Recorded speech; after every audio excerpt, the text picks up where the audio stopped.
ჩვენთან სამკურნალო მცენარეები ამ სახელწოდების კონფერენცია გაიმართა დღეს ბათუმის მოსწავლე ახალგაზრდობის სასახლეში. კონფერენციაში მონაწილეობა ამავე სასახლის სამკურნალო მცენარეთა წრის აღსაზრდელებთან ერთად აჭარის სხვადასხვა სკოლების მოსწავლეებმა, მასწავლებლებმა და ამ სფეროში მომუშავე სპეციალისტებმა მიიღეს.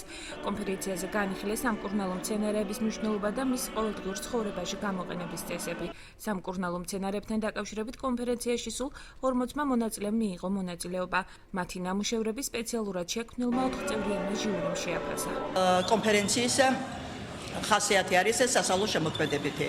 ეფუძნება ახსნა გამარტებას, კვლევაძიებას, წიგნზე დამოუკიდებელ მუშაობას, ცოდნის შეძენასა და სრულყოფას. კონფერენციის მუშაობაში მონაწილეობას ღებულობენ ჟიურის სტატუსის სახით ბიოლოგიის მეცნიერებათა დოქტორი ქალბატონი ჟანა ჭიტანავა.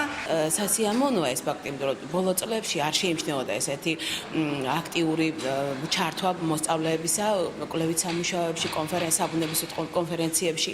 ამიტომ ძალიან სასიამოვნოა. თანაც საინტერესოა ბავშვებისათვისაც საინტერესოა ეს, რა თქმა უნდა, იმიტომ რომ ბავშვები ამით პირველ რიგში მე მიმაჩნია, როგორც ყველა დედას, ბავშვები სწავლობენ ურთიერთობას ბუნებასთან, ბუნების სიყვარული ბავშვობიდან ექნებათ ამასთანავე ისწავლიან უფრო მეტად ბუნებასთან სიახლოვეს, მის გამოყენებას სხვადასხვა მიმართულებით.